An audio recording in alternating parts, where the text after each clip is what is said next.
আপনি কি কখনো দেখেছেন বা শুনেছেন এমন যে মানুষের হাত পা গাছের বাকলের মতো হয়ে গেছে? What? শুনতে অবাক মনে হইলো, এমন একটা রোগ আছে যে রোগে মানুষের হাত পা গাছের বাকলের মতো হয়ে যায়। আজকে আমরা সেই অদ্ভুত রোগ সম্পর্কে জানবো। যদি জানতে চান শেষ পর্যন্ত পুরো ভিডিওটি দেখুন। এটি চিকিৎসা বিজ্ঞানে টি বা হিউম্যান ডিজিজ নামে পরিচিত। এটাকে আমরা চিকিৎসা বিজ্ঞানে এপিডার্মো হাইপারপ্লাসিয়া বলে থাকি। এই রোগে মানুষের স্কিনে থাকা সেলগুলা অনিয়ন্ত্রিতভাবে বিভাজিত হয়, যার কারণে হাত পা গুলা গাছের বাকলের মতো হয়ে যায়। এটি মেনলি নিয়ন্ত্রিত হয় EB1 এবং EB2 নামক জিনের মিউটেশনের কারণে। এখন কথা হচ্ছে কি, এটা থেকে আমরা বাঁচবো কেমনে?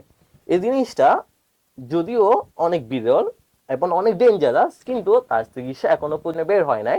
কিন্তু আপনার আমাদের সচেতনতাই পারে এমন একটা রোগকে হচ্ছে গিয়ে প্রতিরোধ করতে। চিকিৎসার উপায় হচ্ছে গিয়ে ইমিউনোফিলিমো ভাইরাস দিয়ে এই রোগটা হয়।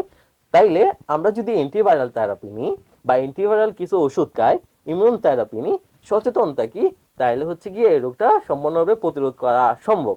এরকম আরো অদ্ভুত এবং মারাত্মক রোগ সম্পর্কে জানতে চাইলে আরিফ দ্য পেনকিয়াস চ্যানেল সাবস্ক্রাইব করুন, সাথে থাকুন, জানুন আর জানান।